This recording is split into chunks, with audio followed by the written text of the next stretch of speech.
ചില മലയാളികൾക്ക് കുറേ നാളുകളായിട്ട് ഇൻഷുറൻസ് എന്ന് പറയുമ്പം അതിനോട് എന്തോ അമിത ട്രസ്റ്റ് ഉണ്ടോ എന്ന് തോന്നും. ഒരു ഉദാഹരണം തന്നെ എൻ്റെ ഒരു സുഹൃത്ത്. അപ്പോൾ എല്ലാ മാസവും വളരെ കഷ്ടപ്പെട്ട് ഞെരുങ്ങിയാണ് ജീവിക്കുന്നത്. ഇപ്പോൾ കുഞ്ഞുങ്ങൾ ഒരു ചെറിയ കാര്യം വേണമെന്ന് പറഞ്ഞാൽ പോലും ഇല്ല, അപ്പയുടെ കയ്യിൽ പൈസ ഇല്ല എന്ന് പറയും. അപ്പോൾ ഞാൻ ഇദ്ദേഹത്തോട് ചോദിച്ചു, എത്രയുണ്ട് വരുമാനം? 1,20,000 രൂപ വരുമാനമുണ്ട്.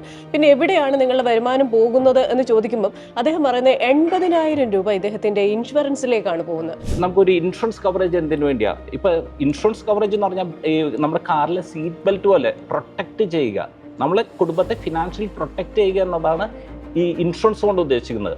അതേസമയം ഇൻവെസ്റ്റ്മെൻറ്റ് എന്തുട്ടാണ്? നമ്മൾ കാറിൻ്റെ എൻജിനാണ്. അതായത് നമ്മൾ സാമ്പത്തികമായിട്ട് മുന്നോട്ട് കൊണ്ടുപോകുന്നതിന് വേണ്ടിയാണ് ഈ ഇൻവെസ്റ്റ്മെൻ്റ് ഉള്ളത്. ഇൻഷുറൻസും ഇൻവെസ്റ്റ്മെൻറ്റും തമ്മിൽ നമ്മൾ ക്ലബ്ബ് ചെയ്ത് കഴിഞ്ഞാലുള്ള പ്രശ്നം എന്താണെന്ന് വെച്ച് കഴിഞ്ഞാൽ, നമ്മുടെ ഈ ഓട്ടോറിക്ഷ ഉണ്ടല്ലോ, ഈ ഓട്ടോറിക്ഷയിൽ ഈ വിമാനത്തിൻ്റെ എൻജിൻ പിടിപ്പിച്ച് കഴിഞ്ഞാൽ എന്തായിരിക്കും അവസ്ഥ?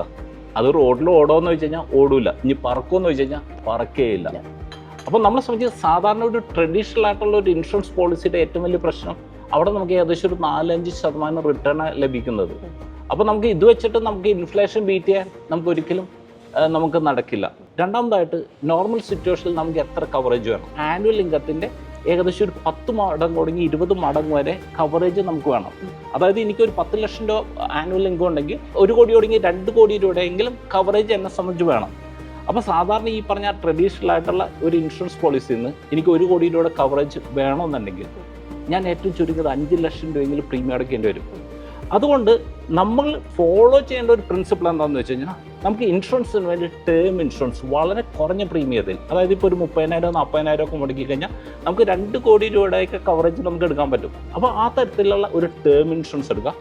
ബാലൻസ് എമൗണ്ട് ഏതെങ്കിലും ഒരു SIP വഴി മ്യൂച്വൽ ഫണ്ടിലോ അല്ലെങ്കിൽ ഹയസ്റ്റ് റിട്ടേൺ കിട്ടുന്ന ഏതെങ്കിലും ഒരു ഇൻസ്ട്രുമെൻറ്റിൽ ഇൻവെസ്റ്റ് ചെയ്യാൻ പറ്റിക്കഴിഞ്ഞാലുള്ള ഗുണം എന്താണെന്ന് വെച്ച് കഴിഞ്ഞാൽ, എന്തെങ്കിലും ഇപ്പോൾ എനിക്ക് സംഭവിച്ചു കഴിഞ്ഞാൽ അവിടെ ഇൻഷുറൻസ് ഒന്ന് പ്രൊട്ടക്റ്റ് ചെയ്യും.